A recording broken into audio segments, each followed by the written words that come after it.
اسی علم کے حوالے سے اس شخص سے متعلق یہ 4 باتیں جو ہیں لکھ دی جاتی ہیں۔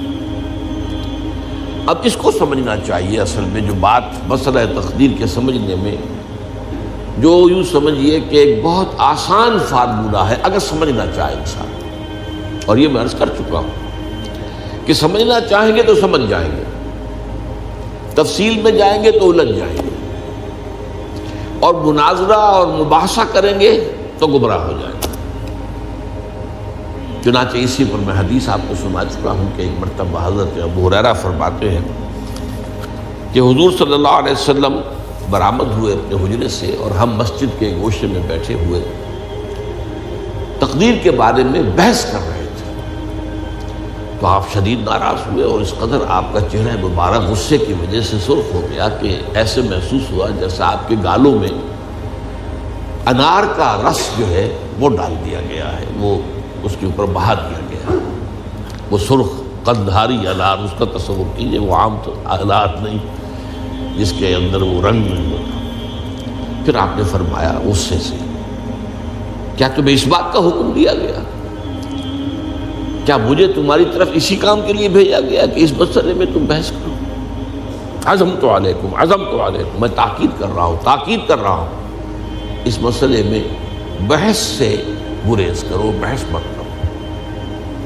تو یہ مسئلہ اگرچہ اس اعتبار سے بڑا مشکل ہے، اگرچہ سمجھنا چاہیں تو سمجھ سکتے ہیں، لیکن میں ایک اور حدیث بھی آپ کو سنا دوں کہ اس پر ایمان کس قدر لازم ہے۔ یہ ایک تابعی ہے حضرت ابن دالمی رحمۃ اللہ علیہ، وہ فرماتے ہیں، طویل حدیث ہے، میں اس کا خلاصہ بیان کر رہا ہوں، کہ میرے دل میں تقدیر کے بارے میں کچھ وسوسے پیدا ہوئے، تو میں نے جو بھی کبار صحابہ اس وقت زندہ تھے، بقید حیات تھے، ان سب سے ملاقات کی۔ ابی ابن کعب رضی اللہ تعالیٰ عنہ، جن کے بارے میں حضور نے فرمایا ہے کہ اقرأہم ابی ابن کعب، میرے صحابہ میں قرآن کا سب سے بڑا عالم ابی ابن کعب۔ ان کے علاوہ عبداللہ ابن مسعود کے پاس بھی میں گیا رضی اللہ تعالیٰ عنہ، جن کی حدیث ہم پڑھ رہے ہیں۔ حذیفہ بن یمان کے پاس میں گیا رضی اللہ تعالیٰ عنہ۔ ان سب نے ایک بات یہ کہی کہ دیکھو، ایک بات تو یہ جان لو کہ اللہ تعالیٰ کی قدرت سب شے پر حاوی ہے۔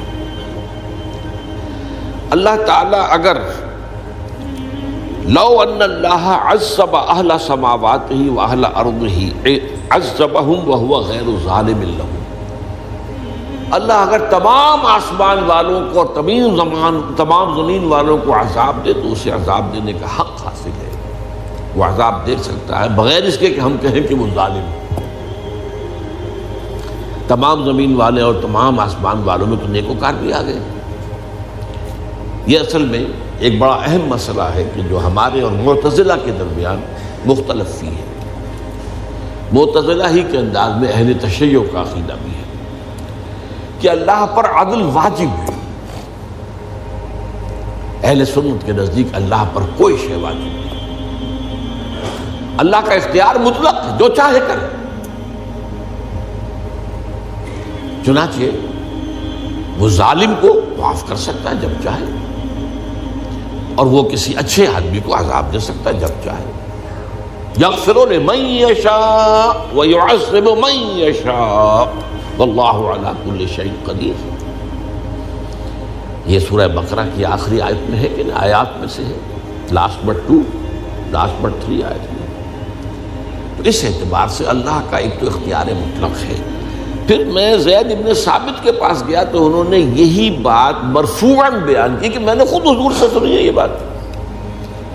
باقی 3 صحابہ کے بارے میں تو وہ کہتے ہیں کہ انہوں نے گویا کہ اپنی رائے کا اظہار کیا، اور اگر اللہ تعالیٰ چاہے لو رحمہم، تمام آسمان والوں اور تمام زمین والوں کو بخش دے اور رحم کرے، لکانت رحمتہ خیرا لہم من اعمالہم، تو اس کی رحمت جو ہے وہ یقیناً لوگوں کے اعمال سے بہت بالا ہے، بلند و برتر ہے، تو جو چاہے کرے۔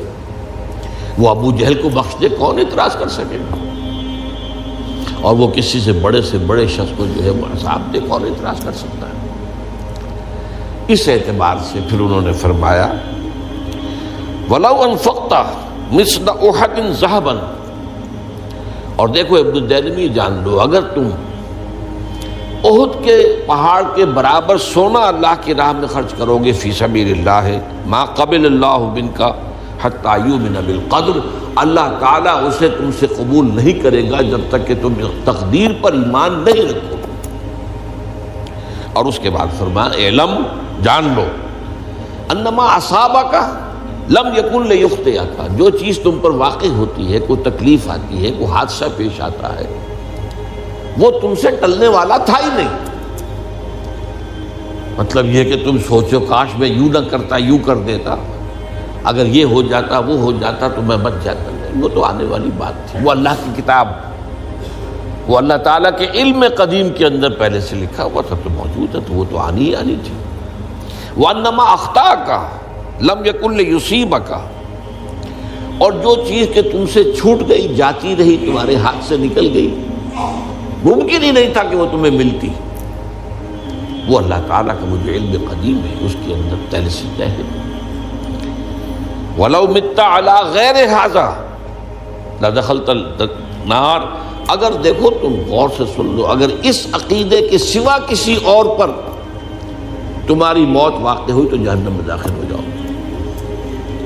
تو یہ اس ایمان بالقدر کی اہمیت کا معاملہ۔ اب اس کے لیے جو میں کہہ رہا تھا کہ ایک فارمولہ جو سمجھ میں آ سکتا ہے وہ یہ ہے، انگریزی کی جو اصطلاحات کے حوالے سے پہلے میں واضح کروں گا وہ ذرا زیادہ واضح ہے۔ ایک ہے پری نالج، کسی چیز کا علم پہلے سے ہونا، ایک ہے پری ڈیسٹینیشن،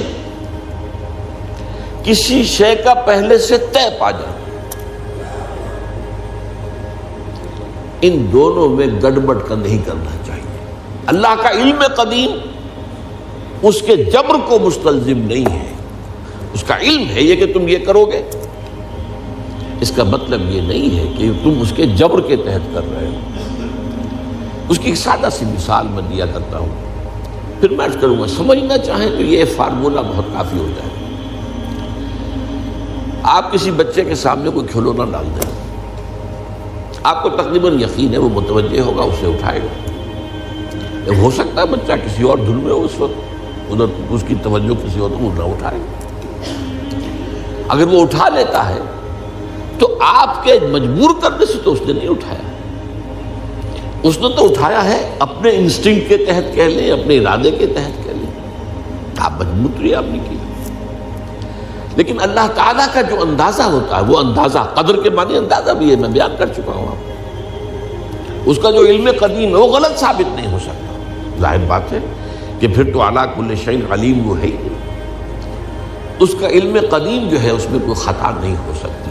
یہ ہے در حقیقت پری نالج اور پری ڈیسٹینیشن، دونوں کے اندر فرق کر لیا جائے، یہ جبر نہیں ہے۔ ہاں اللہ تعالیٰ کا علم ہے، اس علم کے مطابق چیز جو ہے وہ لکھتی گئی ہے، وہ تو ہو کر رہی ہے، ہوتی تو ہے، لیکن اس کے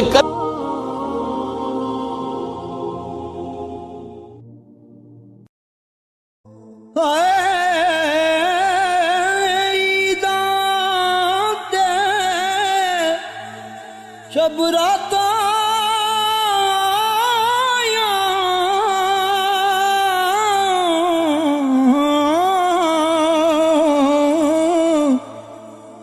سب لوگ گران آئے،